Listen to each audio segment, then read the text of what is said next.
Good morning everybody. मेरा नाम captain जयप्रीत Joshi है और मैं एक रिस्क मैनेजमेंट प्रोफेशनल हूँ।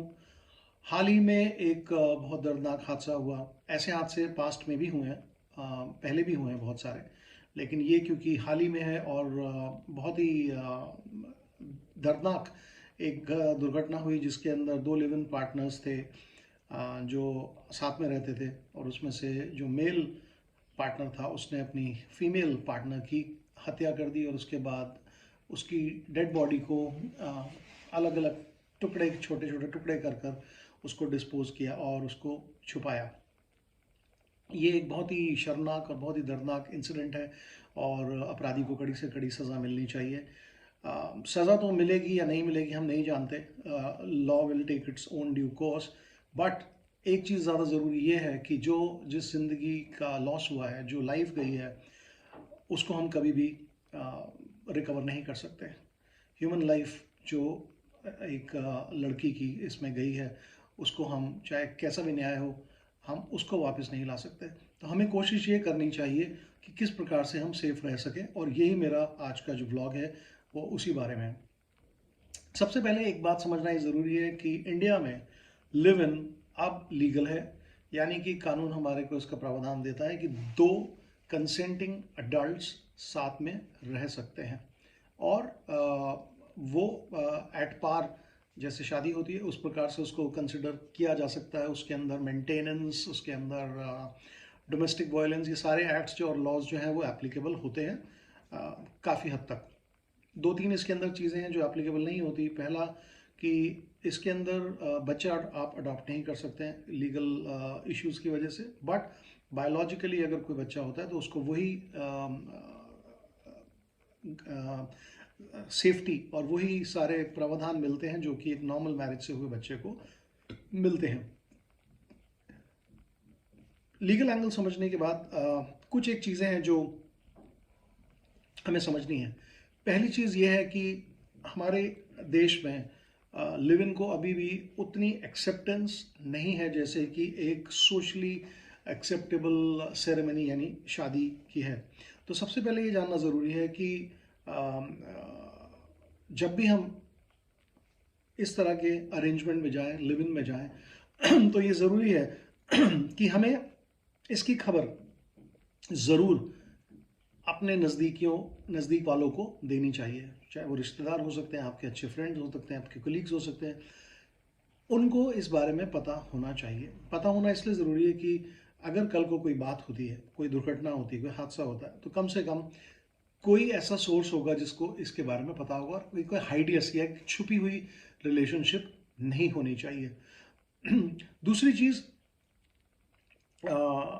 हमेशा जब भी आप रिलेशनशिप या लिव इन रिलेशनशिप में जाएं तो एकदम इमोशनल होकर उस रिलेशनशिप में ना जाएं, बल्कि उसके प्रोज एंड कॉन्स यानी उसकी क्या प्लसेस हैं, क्या माइनसेस हैं, एक दूसरे को समझ लें और उसके बाद डिसाइड करें कि क्या आप दोनों कंपैटिबल हैं, क्या आप दोनों एक दूसरे के साथ रह सकते हैं। तकरार या डिफरेंसेस हर एक रिलेशनशिप में होते हैं, बट आपके पास वो मेच्योरिटी लेवल होना चाहिए कि उस रिलेशनशिप के अंदर इस तरह की अगर कोई डिफरेंसेस आते हैं तो आप उसको बैठ के बात करके सॉर्ट आउट कर सकें। तीसरी चीज़ समझना ये ज़रूरी है कि एक रिकॉर्ड रखें, कहीं पे नोट करके रखें कि आप किस दिन इस रिलेशनशिप में या साथ रहना आपने शुरू किया, और उसको कहीं पे डॉक्यूमेंट करके रखें ताकि कभी ज़रूरत पड़ने पर पीरियोडिसिटी या जो उसकी पीरियड है, आप कितने टाइम से रहे हैं और बाकी डिटेल्स जो हैं वो अवेलेबल हों। जब तक कुछ नहीं हो रहा है कोई प्रॉब्लम नहीं है, लेकिन जैसे ही कुछ हादसा होता है या कोई प्रॉब्लम होती है, कोई इंसिडेंट एकदम सामने आता है, तो इन चीज़ों की ज़रूरत काफ़ी बढ़ जाती है। इसलिए हमेशा डॉक्यूमेंटेशन करके रखें, और साथ ही में जैसे मैंने आपको पहले बताया कि किसी को, जिसको हम फौजी पार्लेंस में, फौजी भाषा में उसको बोलते हैं बडी सिस्टम, कम से कम कोई आपका एक फ्रेंड होना चाहिए जिसको सारी की सारी डिटेल्स आपकी इस लिव इन रिलेशनशिप के बारे में मालूम होनी चाहिए। चौथी इंपॉर्टेंट बात यह है कि वायलेंस किसी भी तरह की किसी भी रिलेशनशिप में एक्सेप्टेबल नहीं होनी चाहिए। यहाँ मैं जब वायलेंस की बात करता हूँ तो डोमेस्टिक वायलेंस के एंगल को के बारे में बात कर रहा हूँ कि अगर कभी ऐसा होता है कि आप पर हाथ उठाया गया, चाहे वो मेल पार्टनर पर उठाया गया हो, चाहे वो फीमेल पार्टनर पर उठाया गया हो, या कोई मारपीट की इंसिडेंट होता है, तो उसको आप कभी भी अपने आप तक ना रखें, उसके बारे में बात करें, उसके बारे में शेयर करें और उसको एक्सेप्ट ना किया जाए। जितना आप इस तरीके के इंसिडेंट्स को दबाएंगे, इतना ही ज़्यादा और फ्लेयर अप होगा, और टाइम ऐसा भी आ सकता है कि इसमें आपको फेटल नुकसान भी हो सकता है। तो कभी भी मारपीट, धक्का मुक्की, इस तरीके की जो फिजिकल एक तरह से बैटरी है, या फिजिकल क्या बोलना चाहिए उसको, एक वॉयलेंस है, वो एक्सेप्ट ना करें और इसको हमेशा अकाउंट में रखें और हमेशा किसी के सामने इसको प्रेजेंट करें या इसके बारे में बात करें और सॉर्ट आउट करें। अगर ये चीज़ें रिकर होती हैं, बार बार होती हैं, तो आपको अपने डिसीजन के बारे में सोचना बहुत ज़रूरी है। पांचवी बात, अपने लीगल एयर्स जो हैं, जो आपके पेरेंट्स हैं, उनको इसके बारे में आपको बताना ज़रूरी है। हो सकता है वो आपके इस डिसीजन से नाखुश हों, वो इसको एक्सेप्ट ना करते हो, बट फिर भी उनके साथ किसी तरह की कम्युनिकेशन बना के रखें, ताकि खुदा न खास्ता कोई हादसा होता है तो वो इसमें इंटरवीन कर सकें और आपकी मदद कर सकें। कभी भी उनको आउटसाइडर ना समझें और अपनी कम्युनिकेशन स्किल्स अच्छी रखें, और उनको समझाने का प्रयास करें कि जो आप कर रहे हैं वो आपने सोच समझ के किया है, और फिर भी अगर कोई प्रॉब्लम होती है तो वो आपकी हेल्प के लिए हमेशा आपके साथ खड़े रहें। छठी बात यह है कि जो भी फैक्ट्स हैं, जो भी डेट्स हैं, यानी कि जैसे मैंने आपको पहले बताया डेट ऑफ लिव इन है, या और भी और किसी तरह की डेट है, आपने कोई रेंट एग्रीमेंट बनाया, या आप कहीं साथ किसी घर के अंदर मूव इन किए, या आपने और कोई लाइफ के अंदर बड़ा डिसीजन लिया, उसको ज़रूर ज़रूर रिकग्निशन दें किसी तरीके से, या तो डॉक्यूमेंट करके या फिर किसी से शेयर करके, जैसा कि मैंने पहले बताया। और लास्टली एक बात मैं और सातवीं बात कह के ख़त्म करूँगा कि कोई इस तरह का स्किल सेट आप रखें जो आपको एम्पावर करे यानी सेल्फ डिफेंस, मेरी तरफ से सेल्फ डिफेंस जो मैं जानता हूँ, सेल्फ डिफेंस जैसी जो स्किल है उसको थोड़ा उसके बारे में जानें, ताकि अगर इस तरह की कोई बात होती है तो आप अपने आप को उस सिचुएशन से बाहर कम से कम निकाल सकें।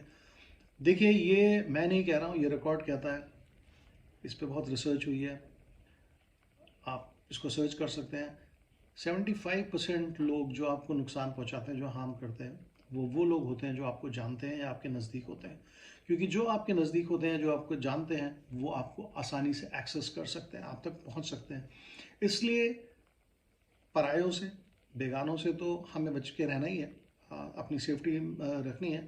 लेकिन जिन लोगों को हम एक्सेस देते हैं अपने पास आने की, अपने साथ रहने की, हमें, मैं ये नहीं कह रहा कि आप पैरानॉइड हो जाएं और पागल की तरह हरकत करें, नहीं, बट हमारे को तैयार रहना, प्रिपेयर्ड रहना ज़रूरी है। प्यार करें, भरोसा करें, ट्रस्ट करें, लेकिन हमेशा तैयार रहें।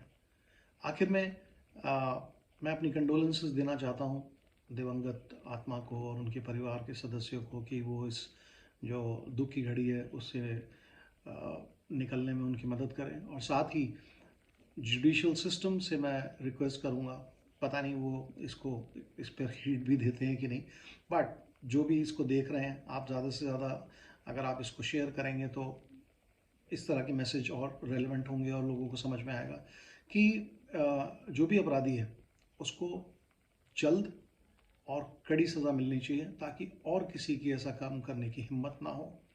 और दूसरी चीज़ जो मेरा खुद का फीलिंग है, जो मैंने इतने सालों से किया है, हमेशा अपने आप को तैयार रखें। और अंग्रेज़ी में जैसा कि हम कहते हैं अपने ट्रेनिंग के दौरान, be a hard target, everybody is a target. हम में से हर कोई कभी ना कभी किसी का टारगेट है। हमें ये चाहिए कि हम एक मजबूत और एक सख्त टारगेट बने, ताकि हमारे को कोई आसानी से भेद ना पाए। Thank you so much. और प्लीज़ इस वीडियो को लाइक करें, सब्सक्राइब करें और ज़्यादा से ज़्यादा शेयर करें, ताकि ये जो मैसेज है ये ज़्यादा से ज़्यादा लोगों को पहुँचे और वो इसका बेनिफिट उठा सकें। So till next time, thank you, जय हिंद।